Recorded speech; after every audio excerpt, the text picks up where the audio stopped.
사사기 13장에서부터 이제 삼손의 이야기가 소개됩니다. 13장에서부터 길게 16장까지 소개되는데 이 삼손은 12번째 사사로 이스라엘 구원자로 등장하게 됩니다. 우리가 앞서서 살펴본 사사들, 우리가 지난번 8번째 사사였던 입다에 대한 이야기를 살펴본 바가 있는데 입다 같은 경우 당시에 이방 족속과의 전쟁에서 큰 승리를 일궈내면서 이스라엘 자손들에게 구원을 일으키는 그런 도구로 사용이 되었습니다. 하지만 입다의 이야기 가운데 씁쓸하고 안타까웠던 부분들은 자신의 딸을 번제물로 드린다라고 하는 그런 맹세 때문에 무난동녀였던 그 딸을 결국 잃어버리게 되는 그런 일이 있었고, 또 하나는 우리가 어제 새벽에 읽었어야 되는 사사기 12장에 보면요, 에브라임 지파와 동족 간의 전쟁이 벌어지면서 많은 이 에브라임 지파 사람들이 죽음을 당하게 되는 그런 일이 있게 됩니다. 그래서 이 동족 간의 전쟁으로 일어난 그 일들을 결국 사사 입다가 있는 동안에 벌어지면서 많은 같은 하나님의 백성들이 죽음을 당하게 되는 이런 씁쓸한 일이 있었다 하는 것을 우리가 확인하게 됩니다. 그 이후에 일어났던 사사, 입산, 그리고 엘론, 압돈이라고 하는 사사들이 이어서 등장하는데 안타까운 것은 시간이 흘러감에 따라서 이 사사들의 모습이 더 온전하지 못한 모습을 계속 보이고 있다 하는 것입니다. 우리가 5번째 사사였던 기드온에 관한 이야기도 살핀 바가 있는데 이 기드온도 처음보다 나중이 못한 그 삶을 살게 됐다는 것을 우리가 확인한 바가 있습니다. 왕을 거절했지만 실제적인 왕처럼 행세하고 살았던 기드온의 이야기를 우리가 봤는데 그 이후에 7번째 사사였던 야일이라고 하는 사사, 그리고 입다 이후에 9번째 사사로 등장했던 입산이라고 하는 사사, 그리고 11번째 삼손이 등장하기 전에 등장했던 압돈이라고 하는 사사도 다 누구의 전철을 밟아가느냐? 기드온의 전철을 밟아갑니다. 다시 말하면 그가 실제적인 왕 노릇을 하다가 결국 떠나갔던 그런 사사들의 모습이죠. 그래서 이 사사들의 모습을 쭉 보면 사사들도 갈수록 더 사사기의 그 분위기를 따라가게 되는 이런 모습들을 보여주고 있다 하는 겁니다. 삼손은 좀 특별한 이야기로 시작이 됩니다. 이 삼손은 이스라엘 자손들이 부르짖어서 하나님이 자기 백성들을 긍휼히 여겨 세우셨던 사사가 아닙니다. 우리가 오늘 읽은 말씀을 보니까 이스라엘 자손들이 40년 동안이나 블레셋 사람들에 의해서 괴롭힘을 당했다고 표현합니다. 그것은 여호와께서 자기 백성들을 블레셋 사람의 손에 넘겨주신 것이다. 이렇게 설명했어요. 가장 긴 기간입니다. 40년. 앞선 어떤 시대보다도 오랜 시간 동안 이방의 나라에 의해서 괴롭힘을 당해요. 사사기가 가르치는 역사가 뭡니까? 그들이 이방 나라에 의해서 괴롭힘을 당한다는 얘기는 그만큼 하나님을 찾지 않았다 하는 것을 보여주는 이야기입니다. 그래서 삼손 12번째 사사가 등장하는 그때는 이스라엘 백성들의 이 영적인 완악함과 무지몽매함이 가장 극심했던 시대다 하는 것을 우리에게 보여줘요. 평온을 누리는 시간들은 갈수록 더 짧아지는 반면에 이방의 나라에서 압제를 당하는 시간들은 계속 늘어가고 있는 모습을 보여주죠. 이 말은 이스라엘 백성들이 이방의 민족들과 전혀 구별이 되지 않는 다를 바 없는 수준의 모습으로 전락해버렸다 하는 것을 보여주고 있는 겁니다. 그래서 하나님이 이번에는 이스라엘 자손들이 그런 많은 고통을 당하는 중에도 부러지지도 않아요. 하나님 어떻게 하시느냐? 하나님이 미리 준비하신 겁니다. 출생 때부터 그의 출생이 기적같이 일어나게 하시고 출생 때부터 구별된 사람, 즉 나시린으로 하나님이 그를 구별해서 사사로 세우시게 되는 겁니다. 하나님이 자기 백성을 요구하지도 않는데 하나님이 직접 준비하셨다 하는 것이 이 삼손 이야기의 특별한 시작이다 하는 것을 오늘 우리가 13장을 보면서 확인할 수 있습니다. 어떻게 구별을 하셨느냐? 여호와의 사자.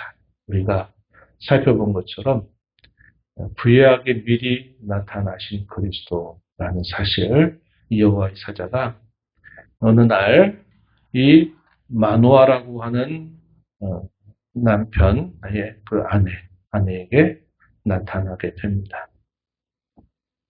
본문 2절 말씀에 보면은 소라 땅의 단지파 가족 중에 마노아라 이름하는 자가 있는데 그의 아내가 임신하지 못해서 출산하지 못했다. 출산이 불가능한 상태, 자식이 없는 상태다. 이렇게 알려줍니다. 그때 여호와의 사자가 등장해요. 그래서 이제 임신하여 아들을 낳을 것이다. 이렇게 말씀하면서 포도주와 독주를 마시지 말고 부정한 것도 먹지 말아라. 태교를 준비시키는 그런 말씀이다. 이렇게 볼 수 있겠습니다. 그 여인에게 포도주와 독주 마시지 말고 부정한 것도 먹지 말아라. 이렇게 표현합니다. 내가 출산해서 낳을 아이는 나시린이 될 것이다. 이렇게 말씀을 하셨고 그를 통해서 여호와께서 블레셋 사람의 손에서 이스라엘을 구원하기 시작할 것이다. 이런 말씀을 직접 여인에게 전합니다. 나타나신 여호와의 사자의 모습 6절 이하에 보면은 그 모습을 보고 심히도 두려워한 나머지 그가 이름이 어떠한 분인지조차도 묻지 못했다. 남편에게 이런 이야기를 들려줍니다. 마노아가 그 말을 듣고 여호와 하나님 앞에 기도를 올려요. 하나님, 아내를 통해서 들은 이야기를 보니 여호와의 사자가 누가 나타났다 하는 이야기를 하면서 낳을 아이를 어떻게 기르고 어떻게 행할 것인지를 좀 가르쳐달라 이렇게 부탁합니다. 하나님의 사람을 다시 보내달라라고 하는 기도를 올리게 돼요. 그때 이러한 기도를 하나님이 들으셔서 다음 날 또다시 여호와의 사자가 나타납니다. 그런데 그들이 같이 있는 자리에 나타나신 것이 아니라 먼저 그 아내에게 나타납니다. 그러니까 그 아내가 달려가서 남편에게 그가 다시 오셨다라는 말씀을 듣고 이제 급하게 그 앞으로 찾아가게 됩니다. 그러면서 그와 나눈 대화의 이야기들을 표현하는데 12절에 보면 이제 당신의 말씀대로 되기를 원합니다. 이 아이를 어떻게 기르고 어떻게 그에게 행해야 하겠습니까? 12절에서 물어요. 그러자 이 여호와의 사자가 그 아내에게 했던 말을 그대로 전달하시게 됩니다. 그때 이 마노아는 여호와의 사자인 줄 아직 알지 못한 상태였다. 하나님의 사람으로 알고 정성스럽게 손님을 접대하기 위해서 연두새끼 하나를 준비해 오겠다. 이렇게 말씀을 드려요. 그때 이 여호와의 사자가 뭐라고 이야기했느냐. 여호와 하나님께로 드려라. 이런 말씀을 그에게 전해줍니다. 당신의 이름이 뭡니까? 라고 이렇게 물었을 때 뭐라고 대답을 하셨어요? 18절에 보니까 기묘자. 이사야서 보게 되면 나타나실 하나님이 보내실 그 구원자 기묘라 모사라 전능하신 하나님이라 하리라 이렇게 말합니다. 그래서 하나님께서 보내실 이 메시아의 하나의 특별한 별칭 기묘자라는 말을 알려주신 것입니다. 이게 무슨 말일까요? 신비하다, 우리 사람의 이해를 뛰어넘는다라는 그런 의미를 가지고 있어요. 바로 기묘자, 곧 구약에 나타나신 그리스도이심을 말해 준 것입니다. 하나님께서 자기 백성들을 구원하시는 이 구원의 역사 또한 대단히 기묘한 방식, 신비로운 방식으로 하나님이 자기 백성들을 구원하신다 하는 것을 보여주는 뜻이 담겨 있습니다. 그래서 이들 부부가 염소새끼를 가지고 준비하고 소제물을 준비해서 바위 위에 제단을 만들고 거기에 두게 됩니다. 그러자 불꽃이 갑자기 그 제단에서부터 하늘로 올라가면서 여호와의 사자가 이 제단 불꽃에 휩싸여서 사라지게 되는 놀라운 광경을 그들이 보게 된 것입니다. 20절 말씀에 보세요. 불꽃이 제단에서부터 하늘로 올라가는 동시에 여호와의 사자가 제단 불꽃에 휩싸여 올라간지라. 이걸 보고 그들이 충격을 받고 두려움을 느끼게 되면서 땅에 엎드리고 경배하게 되는 모습이 소개됩니다. 그걸 통해서 바로 그들이 여호와의 사자, 하나님께서 직접 그를 통하여 나타나셨다는 사실을 깨닫게 된 것입니다. 남편은 그로 인해서 이제 우리가 하나님을 봤으니 우리는 죽을 것이다 라고 말했지만 그의 아내는 뭐라고 말합니까? 죽지 않는다는 겁니다. 만약에 그렇게 되려면 하나님이 우리가 바친 이것을 받으셨겠느냐. 이걸 받으셨다고 하는 의미는 우리를 죽이시는 것이 아니다. 이렇게 말씀하죠. 아내는 여호와의 사자를 통해서 받았던 그 약속이 아직 이루어지지 않았다는 것도 생각했을 겁니다. 하나님 우리를 살려두셨다. 이렇게 남편에게 말을 건네죠. 시간이 흘렀습니다. 마침내 이 여호와의 사자가 말씀한 대로 이들에게서 자식이 태어났는데 그 자식이 바로 삼손입니다.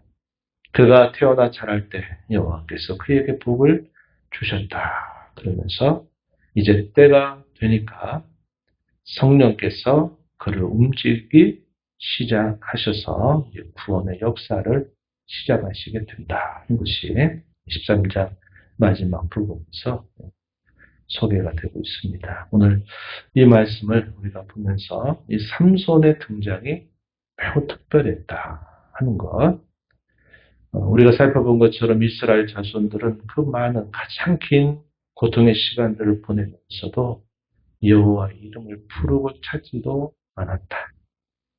그러나 하나님은 그 백성들을 버리지 않고 하나님이 직접 이 구원의 역사를 홀로 시작하시기 시작했다 하는 것이 다른 사사들의 등장과 구별되는 이야기입니다. 영적인 어둠은 더 깊어져 가고 있는 그런 시대상을 보여주고요. 하나님 그런 깊은 어둠 속에 있는 자기 백성들에게 하나님이 직접 구원의 일들을 준비하시는 일들을 하나님이 보여주십니다. 바울 사도는 뭐라고 말합니까? 로마서에서 죄가 더한 것에 하나님의 은혜가 더 크다는 사실을 우리에게 깨우쳐 줍니다. 자기 백성들을 향하신 이 하나님의 사랑의 깊이, 그 넓이, 그 높이, 그것을 측량할 수 없다는 사실들을 이 어두웠던 시대 속에 하나님이 나타내 주신다 하는 것을 우리는 보게 됩니다. 오늘 저와 여러분을 향하신 하나님의 이 사랑 역시 그와 같습니다. 바울 사도는 에베소 교회를 향해서 반복하게 기도할 때 뭐라고 기도합니까? 하나님께서 베푸신 그 은혜의 부유함을 이들이 알아가기를 원합니다. 하나님의 사랑의 그 넓이와 크기와 높이와 깊이를 깨달아가기를 간절하게 원합니다. 이렇게 기도하는 모습이 에베소서에 기록이 되고 있어요. 이 하나님의 사랑의 그 크기를 우리가 알아가면 알아갈수록 우리는 그 하나님 앞에 마땅히 감사와 기쁨으로 하나님을 찬양하며 예배해야 된다는 사실들을 우리가 배우게 되는 것입니다. 우리 인생의 시간이 더 길어지면 길어질수록 하나님께서 우리에게 베푸신 그분의 사랑은 그만큼 더 깊고 크다는 사실을 우리가 기억해야 한다는 것이죠.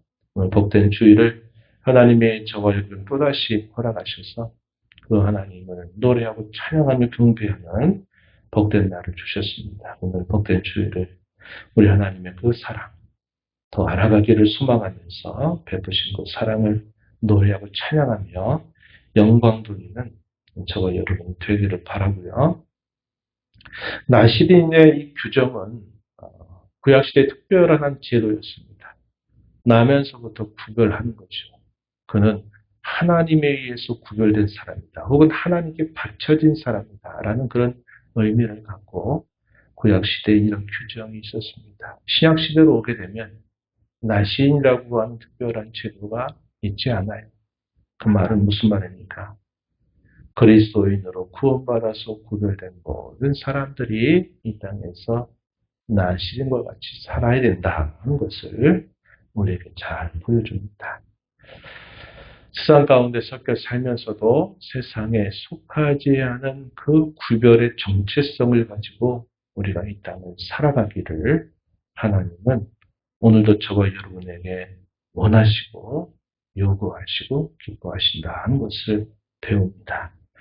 우리가 그런 하나님의 은혜를 입은 자로 이 땅에 살면서 이 세상 사람들의 수준과 동일하게 살아가거나 그들을 본떠 살거나 그들보다 못한 삶을 살아서는 안 된다는 것을 마음에 다짐하면서 우리가 그리스도인으로 구별된 삶을 하나님 앞에 삶으로 구원의 하나님께 영광을 돌리는 저와 여러분이 되기를 진심으로 바랍니다. 하나님 아버지 감사합니다. 복된 주일 새벽 시간 저희들을 깨워주셔서 오늘도 하늘 아버지 앞에 저희를 부르시고 주께서 저에게 주시는 말씀을 통해 하나님이 저희에게 베푸시는 그 은혜와 사랑 또 저희들을 향하신 하나님의 기대가 무엇인지 또다시 살펴보게 하셔서 감사합니다.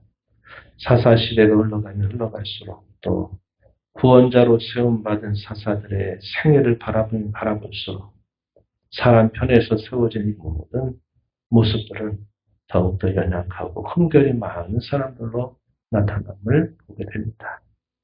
그러한 깊은 어둠 속에 빠져들어가는 자기 백성들을 향하신 하나님의 사랑은 변함이 없어서 어둠이 짙어갈수록 하나님은 더 구체적으로 이 구원의 역사를 준비하시고 이끌어가시는 분이심을 보여주십니다. 이러한 하나님의 사랑이 그 어두운 시대 속에서도 그들이 망하지 않도록 이끌어주셨던 것을 기억하고 그 하나님 오늘도 저희들을 사랑하셔서 이 어둠 가운데 있는 세상 속에서 하나님의 구원을 받아 하나님의 거룩한 자녀로 부름받아 살게 하심을 깨닫게 됩니다. 구원의 은혜를 감사하면서 구별된 자로 이 세상을 살아며 하나님께 영광을 돌리는 저희들 되도록 인도하여 주시옵소서. 주 앞에 나와 기도하는 모든 심령들의 간구를 귀 기울이시고 응답해 주시기를 바라며 예수님 이름으로 기도하옵나이다. 아멘.